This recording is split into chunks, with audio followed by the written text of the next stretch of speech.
Remember when Tyron Woodley had that song "I'll Beat Your Ass"? Yeah. Apparently, he opened up about the reason why he wrote the lyrics. It's about Dana White. That's never good.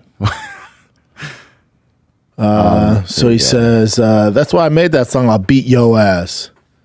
If you listen to the lyrics, it's for Dana White. I couldn't say why I wanted Dana White's ass, but I wanted too bad.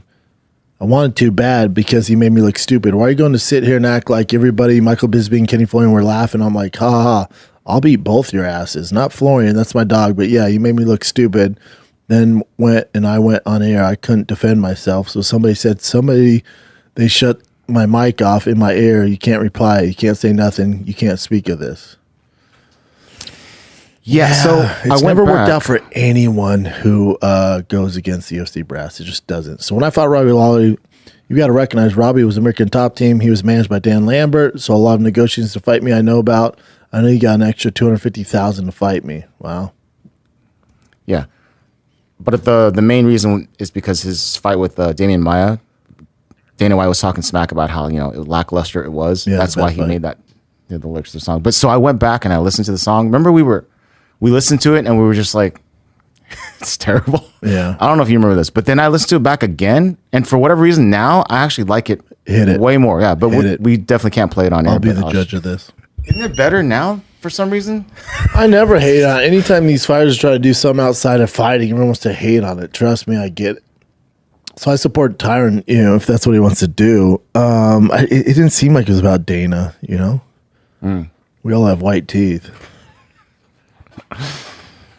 Yeah, either way, so that's interesting. It's about Dana. And then, just for whatever reason, I don't know how many years later, to me, it sounds better now.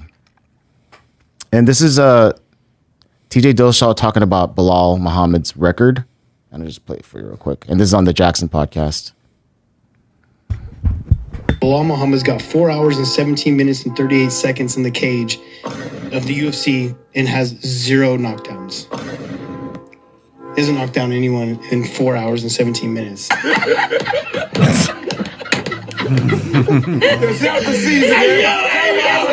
Is that Belal Muhammad? Yeah, but he's winning. Yeah, then I looked into it but he's beating all these guys. Your favorite guy with more knockdowns, he's beating them. And this is what I found when I just researched it real quick on Google. So it says, no, the statement that Belal Muhammad hasn't knocked anybody down is incorrect. He has a record of 24-3 in the UFC. That's not true. He doesn't have 27 fights in the UFC. So, yeah. And within that record, he has secured 5 victories by TKO knocking. So you're an expert with a computer. No, I'm not. So you're definitely not, because this is AI. They're taking into consideration his non-UFC fights. No, not just that. Like, even the TKOs, they're not knockdowns. It's basically, he takes him to the ground and he's like, TKO. Yeah. So apparently he doesn't have actual real knockdowns. No. But that's not a big deal. That's what I brought this whole thing up for. So TJ's right, though. Like actual knockdowns. Yeah, but that's what we're saying. Yeah, but that's not even a big, That's a big deal. Yeah, it's just even though he's finishing opponents. Yeah, it means he's not exciting. Yeah, well, the exciting thing is a different thing, but yeah. But to TJ's point, he's like, the guy's been there for 4 hours, doesn't have basically any knockouts, no knockdowns from striking. Like, he'll take guys down and pound them out, but he's not an exciting fighter. That's fine. I'm not here to argue that Belal's the most exciting guy. He's not Patty. He's not fucking Conor McGregor. He's not those guys. He's not Alex Pierre. There's no argument for that. But all those guys that you love, Leon Edwards, Gilbert Burns, Sean Brady, Luque, Wonderboy Thompson, Damian Maia, Diego Lima, he beats all of them. And the prize fighter, name of the game, win fights.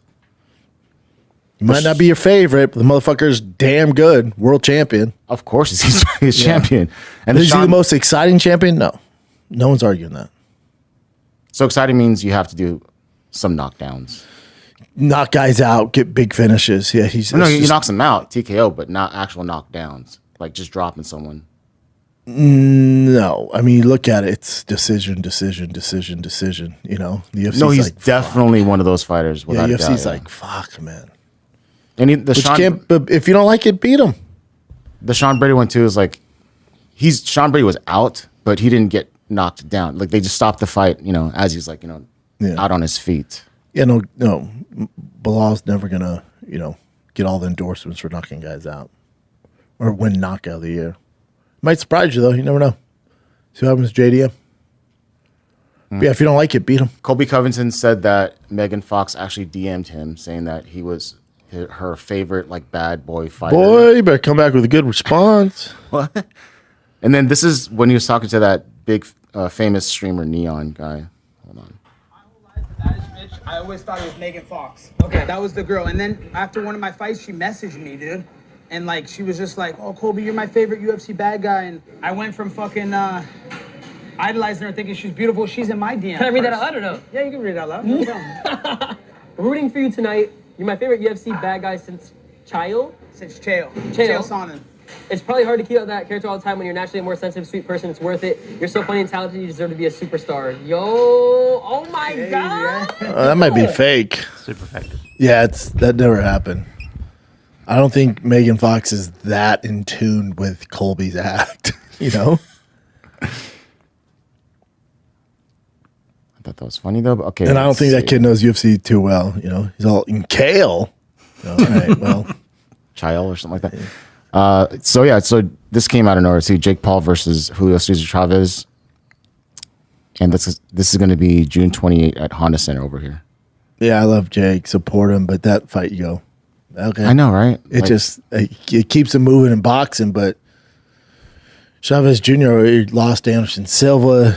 You know, you beat Anderson. It's like, all right. And this ain't going to check the box that he's looking for where people are like, you need to fight real boxers. Like, this ain't going to do it. Chavez checked out a long time ago, man. Yeah, this is the one I just don't get at all. Hopefully he finishes him and gets paid and moves on. Dana White narrated something, and then he was on camera, and apparently the crowd booed him like crazy. Really? Yes. Is that real? Are they actually booing him, or is it fake? I'll play this clip for you. You tell me. Gentlemen, CEO of the UFC, a part of the TKO company, Dana White is here. Taking in WrestleMania, ladies and gentlemen. It's kind of hard to tell, yeah? There was some boos. But also it's Yankees Dodgers, like WWE, UFC, like one's real, one's not. So of course they're like, the UFC, boo. Give us Hulk Hogan. You know, like they're looking for fucking Ric the Flair. For Dana, it's not like they're gonna be fucking pumped to see him, you know? Speaking of real or not, let me know if you think this is real. So apparently Rampage Jackson. No. Watch it, dude. Have you seen this? Oh, no. No, I haven't seen it. I have no idea, but no. That's the first thing I thought too. Hold on.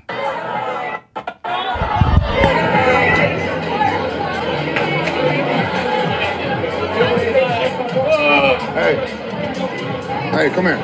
Did you just push him? Yeah, he pushed me. Why? He pushed me. Hey, he got the fucking camera. He didn't push you. All right. Get the fuck out of here before I fuck you up, bitch.